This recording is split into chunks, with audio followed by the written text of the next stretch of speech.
Welcome to my one-car garage workshop where I do all my furniture making. This workshop comes in at 3 meters by 6 meters, which is narrower than most single-car garages, but you'd be surprised at how well it works for me. I've just finished up a big project and cleaned out my workshop, so I thought I would take you around for a little shop tour while it's still fairly tidy. Let's start at the front. On the left is where I store full sheets of plywood and other large offcuts. It can hold about 20 sheets. Sometimes I store them flat on the ground as well. The tricky part of having a small shop for me is not having the space for tools, but having the space for materials, especially since I work with plywood a lot. Having it at the front makes it easy to bring in sheets straight from the truck when they get delivered.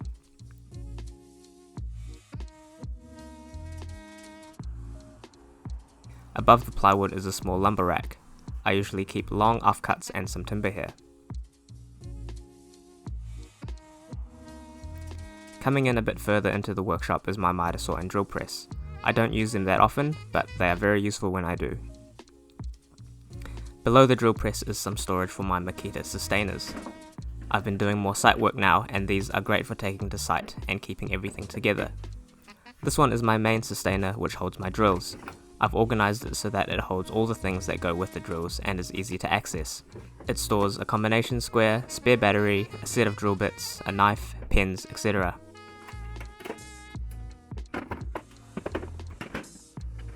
The next one currently holds my cordless router and a bunch of screws. I'll probably try to organize it to make it a dedicated sustainer for my router and all the things that go with that. Here's my miter saw, which I've boxed off to help with the dust. Above it I've got my Ryobi tools, and above that is general storage for bulky things that I don't use very often. Coming down to the other side are some small shelves for all my glues, paints, varnishes, screws and whatnot. Next is some open cabinets for more storage, which is pretty messy, and in front of that is my plywood cart to hold offcuts. On the ground next to it is my pile of small offcuts, which has gotten out of control. Now on the right side of the garage is where I have most of my jigs. I've got my 2 tracks for the Makita plunge saw, and I have these parallel guides that I made out of scrap wood. These are super handy for cutting down plywood and being able to repeat cuts with great accuracy. There's also my crosscut sled, a picture framing sled, a tapering sled, and a circle cutting jig for my router. Next to that is my hand tools. I built this tool wall years ago at my old workshop in my parents' garage. Below all that is my DeWalt table saw. It stays against the wall to save space, and I can still use it to cut down narrow pieces. It sits on this stand that I made, and it pulls out from the wall to be able to use the full capacity of the saw when I need it to. This is a great space saver in my workshop.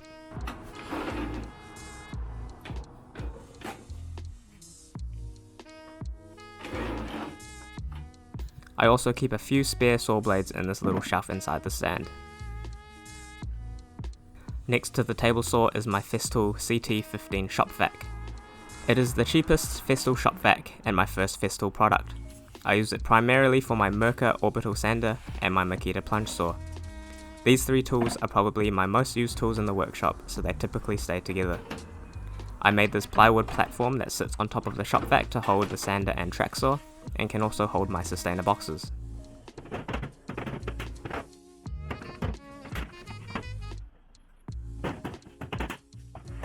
Then I have my workbench, which I made from a few sheets of plywood. It's a pretty simple workbench, and I didn't make it too big, again to save on space. On the side I have all my clamps, and underneath I installed some drawer runners for more storage and easy access. These hold my frequently used tools and other things.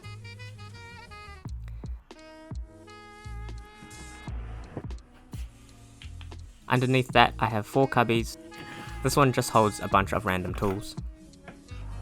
Next is my tool bag that I usually take on site with me. Here I keep my Good Rule ruler, which is made by a guy here in New Zealand. Thanks Regan for the awesome product. Then I have my Ryobi cordless vac, which is also very handy to have on site. And then the last one is where I keep some small timber offcuts, because one day they'll be useful for something. On the other end of the workbench I have my small belt sander that pulls out on drawer slides.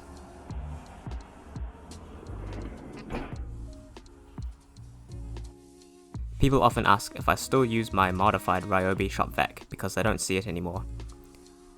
I actually use it all the time, it's just hiding right in here.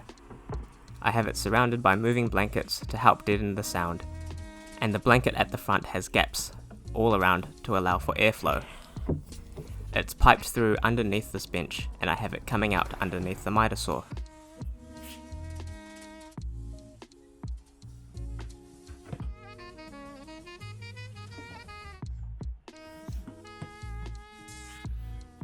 I also have an air compressor underneath here with blankets to help with the sound as well.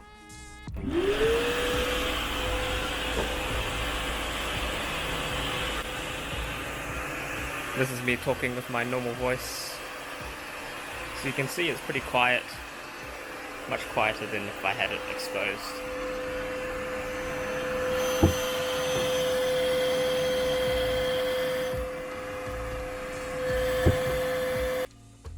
The dust port is basically in the middle of my shop, which means I can easily reach everywhere with the hose, even outside the shop.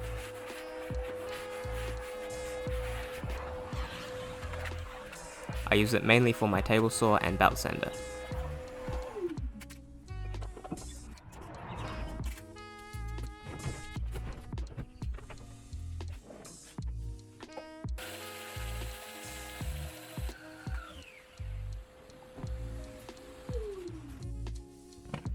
Down here I also have my retractable air hose by the dust port, and some storage bins for hardware like cabinet hinges.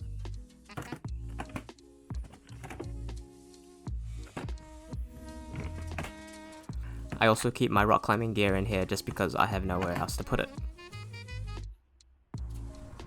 A recent addition to the workshop is this portable workbench that I made to take with me on site.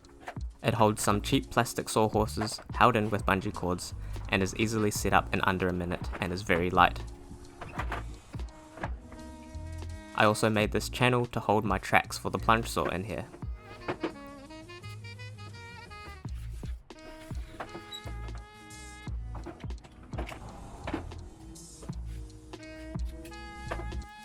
Here is a good example of how I break down plywood and use the space in my workshop.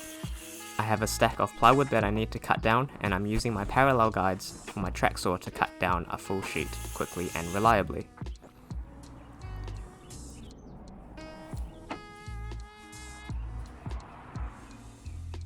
Then with my portable workbench set up in the same space, I can cut down the plywood to the right lengths.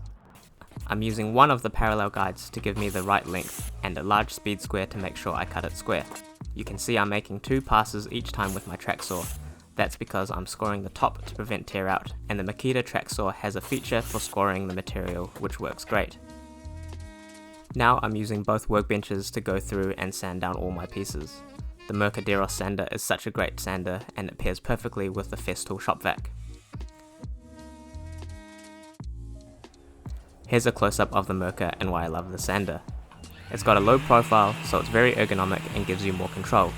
It is also practically dust-free and vibration-free, which means I can control it with just my finger. All the plywood you saw me cutting down was for this small plywood kitchen that I made recently. This is just one side of it, which is all cabinetry. This was all done out of my small workshop with my limited tools, which shows you don't need a nice big workshop or all the nice tools to do this kind of work. You just need to make the most of what you have.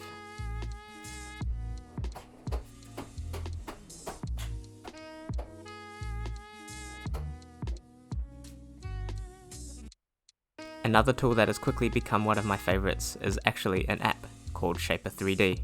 It uses hand gestures and the touch capabilities of an iPad and the Apple Pencil to draw 3D models. I've used quite a few different CAD programs over the years, with Fusion 360 being my go-to program for the last 5 years. I didn't think using hand gestures and a stylus to draw would be as efficient as a keyboard and mouse, but I was soon convinced that it was just as fast, if not faster. It feels very intuitive to use, and the best part is, it is so portable and I can take it anywhere with me. I'm mainly using this for designing furniture, but it is a very powerful tool and can do way more complex things than making a pretty box. Shaper 3D has been kind enough to sponsor this video and is offering 10% off the app when you use the promo code TheOffcut10. I'll have a link to it in the description below. Here I'm drawing up a 3D model of a coffee table I made previously on a YouTube video. I now have plans available for this design in the description box below. The main reason why I got an iPad was so that I can take it with me in the workshop and on site, and be able to access everything I need while I'm working. Having the Shaper 3D at arm's reach means I can go into my drawings and check my measurements and details while I'm working.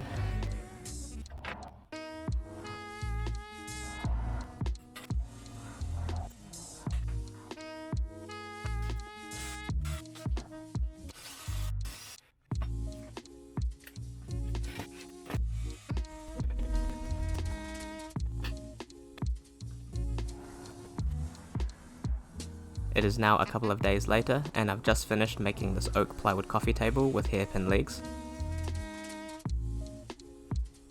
And also another floating entertainment unit that is ready to be delivered to the customer. I'm using these really cool hinges for the front flap that brings it completely flush and flat to the cabinet, and has these plastic covers to make them look a bit nicer.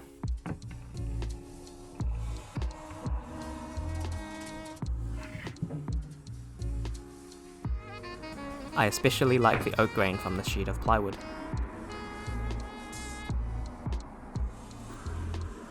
I also got this 4 meter long oak bench top delivered for another job that I'm about to start, along with about 12 sheets of plywood. You can see how quickly space disappears in this workshop. I'll have to cut the oak bench top down to size before I can shut the garage door, and deliver these pieces before I can start on this project. It's never ending.